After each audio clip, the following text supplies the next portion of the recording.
అధ చైనం నిత్యజాతం నిత్యం వా మన్యసే మృతం తథాపి త్వం మహాబాహో నైవం శోచితుమర్హసి.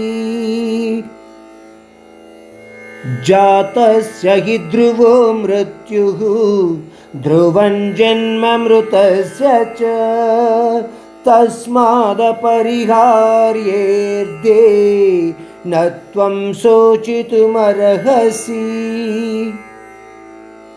శ్రీకృష్ణుడికి ఎలా ఉందంటే తాను చెబుతున్న మాటల మీద అర్జునుడికి ఇంకా నమ్మకము కలగటము లేదు.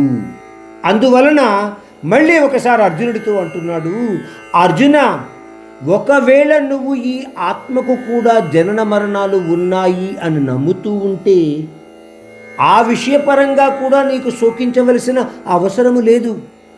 ఎందుకంటే పుట్టినవాడికి మరణము తప్పదు, మరణించిన వాడికి మరలా జననము తప్పదు. ఇవి నీకు తెలిసిన విషయమే కదా.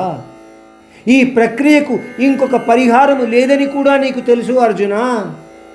ఇన్ని తెలిసిన నువ్వు ఇంకా శోకించడము అన్న విషయం మీద ఎందుకు ఆలోచిస్తున్నావు? ఇంకొక రకంగా చెప్పుకుంటే ఈ ప్రక్రియను, అంటే జనన మరణ ప్రక్రియను ఎవ్వరూ కూడా మార్చలేరు. అర్జునుడితో శ్రీకృష్ణుడు అంటున్నాడు, అందువలన అర్జున, నీకు శోకించవలసిన అవసరము లేదయ్యా.